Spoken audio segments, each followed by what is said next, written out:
One of these economic shifts be actually the Federal Reserve cutting rates at some point, and how do you position if they don't?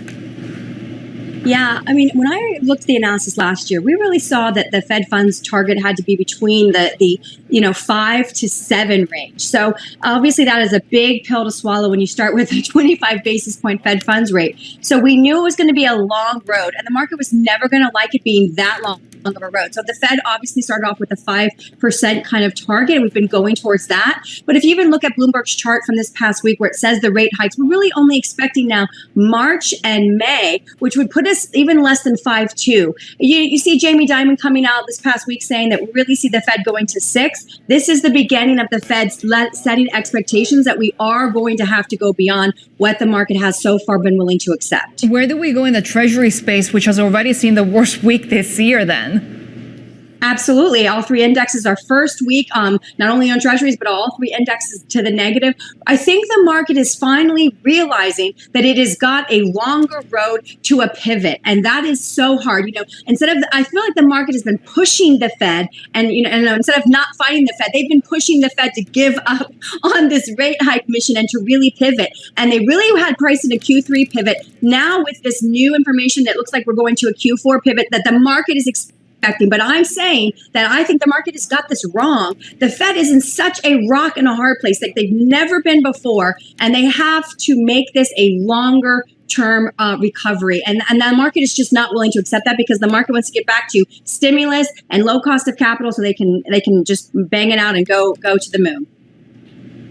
Rebecca, how are you investing around this then?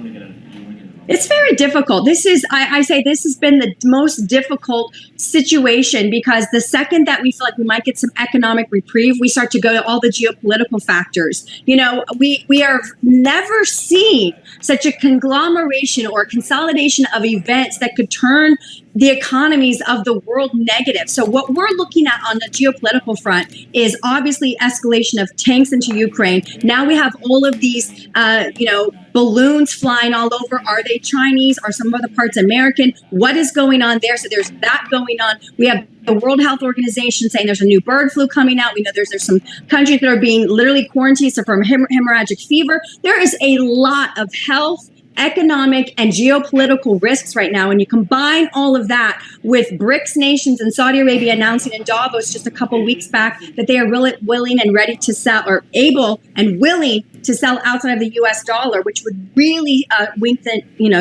just be disastrous for our US dollar. We have to consolidate all of this and start to realize where can we actually be safe. Safety, I think, is very important first. It's not always about growth. Sometimes we need principal preservation. So I think 2023 is going to be more about principal preservation. But for those that are still looking for growth, I think that your sectors are commodities. Energy, if China fully reopens and stays reopened and doesn't re-shut down. And then, of course, if we do have collapses, we're going to be looking at precious metals to get us through where we're headed. Is that your best exposure to the China reopening story through energy and potentially some more commodities? No, I mean, obviously, if China reopens, we expect that we'd start having a market that would start to really produce. But I wish China could fully reopen and make that commitment to stay the course no matter what happens. But that's just not going to happen. And with everything that's going on geopolitically, I just don't see China not pivoting again on what they're doing in their economy. So if they were to go, we would be definitely pivoting our stance. We would be definitely looking at sectors that we could capitalize on for some short-term wins, especially after these last 18 months have been very difficult.